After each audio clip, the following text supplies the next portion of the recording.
Daħal fil-5 ġimgħat jew il-ġuri fil-konfront ta' Jurgen Fenek, il-mandant fil-qtil ta' Daphne Caruana Galizia. Fis-seduta ta' 2 wara nofsinhar xi Giuseppe Totaro, speċjalista l-forensika diġitali tal-Europol li kien involut fl-estrazzjoni ta' informazzjoni minn tamir elettroniku. Aktar kmieni xedet l-eks uffiċjal tal-Pulizija Michel Camilleri dwar tfittxija li saret fl-2019 fir-residenza ta' Kiċkembri fil-Melliħa. Hija qalet li flimkien mal-kollegi tagħha ingħataw istruzzjonijiet minn Kit Arnaud biex jiġbru t-tamir elettroniku li jindikalhom x'Kembri, fosthom apparat li kien jappartjeni lil martu u lil bintu. Fil-kontrożami Camilleri konfermat li ma kienx preżenti waqt it-tfittxija li saret kmieni filgħodu. Qalet li fir-ritratti tal-post deru wkoll żewġ mobiles iżda dawn ma nġabrux għax qalet li ma natax istruzzjonijiet biex tiġborhom.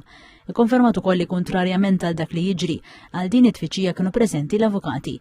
Dan ġie konfermat ukoll mill-kollega Mario Zoppardi li kien magħha fit-tfittxija. Wara xedet Dr. Marisa Kassan, esperta ta' DNA, li ġiet inkarigata teżamina DNA minn envelop u bolla. Kienet hi wkoll inħatret biex tikkonferma li l-katavru kien ta' Daphne Caruana Galizia.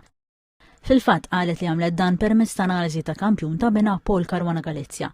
Matul is-seduta ta' filgħodu xedu wkoll żewġ ex-esperti tal-Europol, Konstantinos Petru u Israel Torres, u mataw dettalji dwar l-estrazzjoni ta' data minn mobiles elevati mill-uffiċċji ta' Portomaso u mill-mobile ta' Fenek.